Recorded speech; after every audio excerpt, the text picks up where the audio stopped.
Hi, this is the tarot reading that I'm going to do for the new moon, the Gemini new moon, and it's going to be a lovely time for us. It's going to open us up to a whole lot of communication. It's going to open us up to a whole lot of new thought processes, and it's going to be a lovely, lovely way for us to reconcile some differences that we've been having within ourselves, within our lives, and with people. And that's going to make life good for us in many, many ways. And after the last couple of weeks, which has been hectic to say the least for some of us, we've had our trigger points. Definitely people have been triggering us, and we've been having a lot to consider and a lot to work through. So let's get on and have a look at the cards and see what comes up.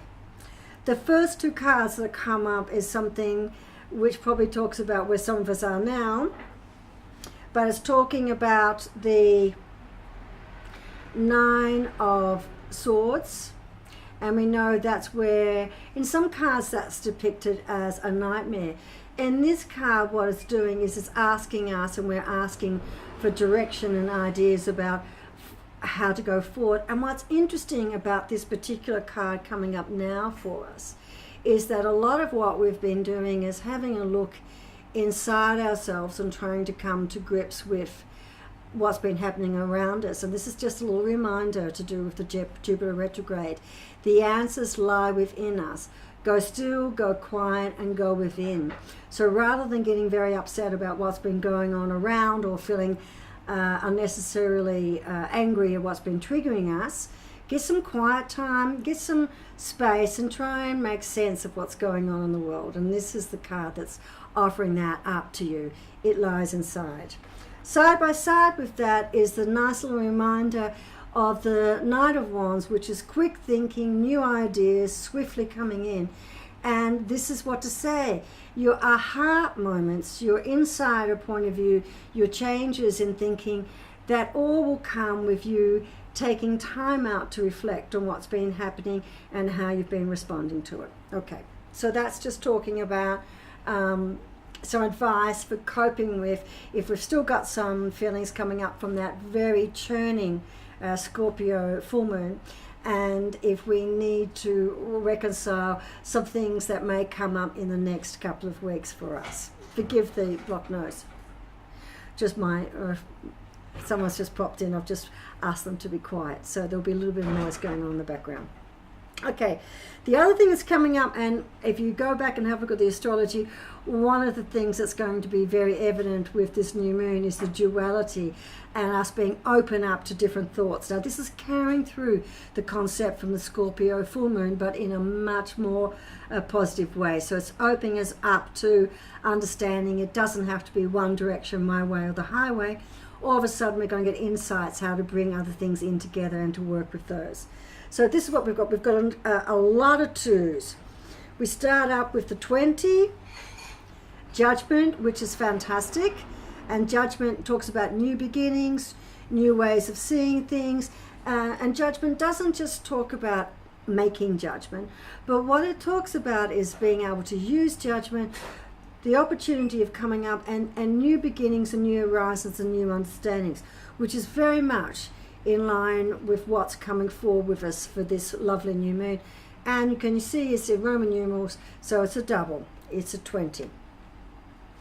The other 20s we've got, or other twos we've got coming up, is the Lovers.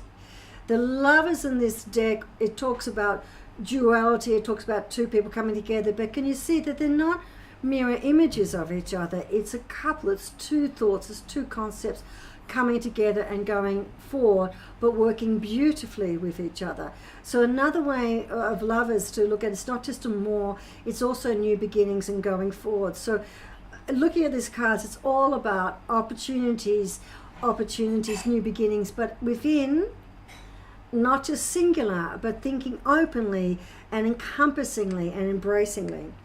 And then what we also have is we have the actual Two of Wands, which talks about us making decisions and changing a little bit about how we see the world.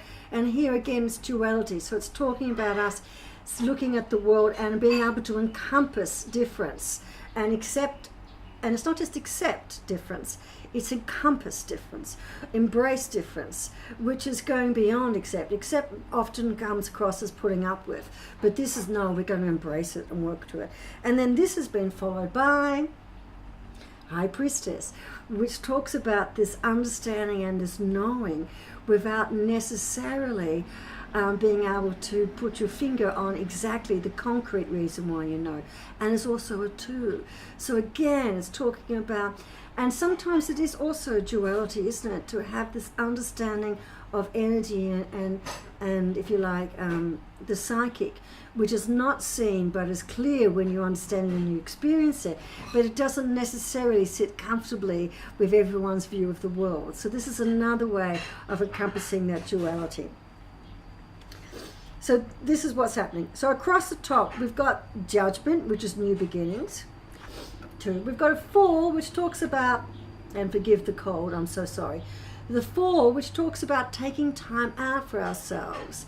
And here I love this depiction because it's just saying, I'm going to take myself out to a little island. It's not completely cut off from everybody else, but I'm going to put on a little fence here, which allows me to withdraw, but still be part of what's going on, but to be a little bit objective about it. And this is some really nice advice for us, which sits very nicely with this 9. And I love Botticelli. It's so gentle and soft, and it's really about personal growth and spiritual growth.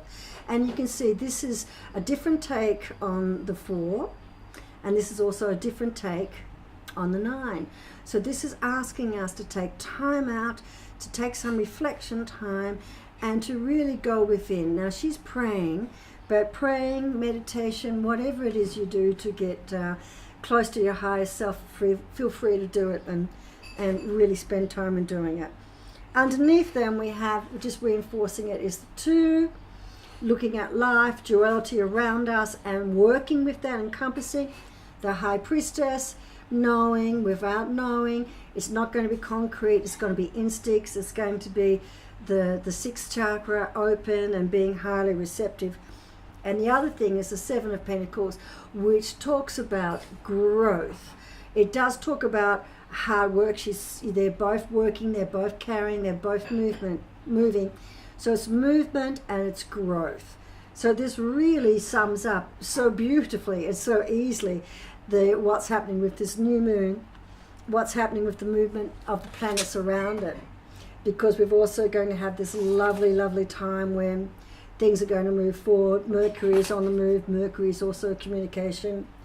We're going to have Uranus is going to be stimulating us and pushing us to make some decisions and to move forward. And it's all about reconciling what used to be unreconcilable with where you are now. It's taking something that used to sit outside and bringing it in. It's being open to ideas. It's being open to communication. But more than that, it's really being so centered that you've got the tools to actively engage with people, sort through the activity, take it inside, think about it, and then take it out again. And this is what we've got firmly in the cards. Take time out, get centered.